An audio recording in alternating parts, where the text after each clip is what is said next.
నువ్వు మదరాసోడివా అరవోడివా అన్నటువంటి మదరాసి అన్నదే మాత్రమే తెలుగోడికి ఒకనాడు ఉన్నటువంటి పేరు.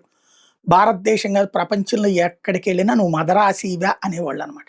అరవోళ్ళ మీరు అనేవాళ్ళు కాదురా మాది తెలుగు అంటే అదొక లాంగ్వేజ్ ఉందా అనేటటువంటి సిచ్యుయేషన్ నుంచి తెలుగు వాళ్ళ కోసం తొలి భాషా ప్రయుక్త రాష్ట్ర పోరాట యోధుడు పొట్టి శ్రీరాములు గారు. అసలు ఆంధ్రప్రదేశ్ అనేది తమిళనాడు విడిపోయింది అంటే కారణం ఆయన. అప్పటికి ప్రదేశ్ కాదు ఆంధ్ర రాష్ట్రం.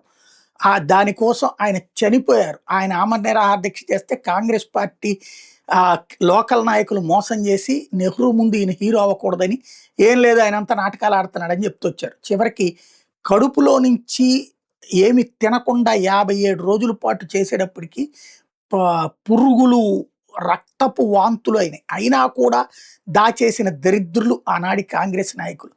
చివరికి ఆయన ప్రాణాలు కోల్పోయిన తర్వాత అప్పుడు జవహర్లాల్ నెహ్రూ భాషా ప్రయుక్త రాష్ట్రాలంటూ అనౌన్స్ చేసి ఆంధ్రాని రాష్ట్రాన్ని విడదీస్తున్నట్టు ప్రకటించారు. ఆనాటి ఆ అమరజీవికి ఇంతకాలానికి ఒక సరైన గుర్తింపు లభించిందనాలి. అంతకుముందు కొండజేటి రోసయ్య గారు ముఖ్యమంత్రిగా ఉన్న సందర్భంలో రాజశేఖర రెడ్డి పేరుని వైఎస్ఆర్ జిల్లా కడప జిల్లా అంటూ జిల్లాకి పెడుతున్నప్పుడే ఒక మంచి పని చేశారు.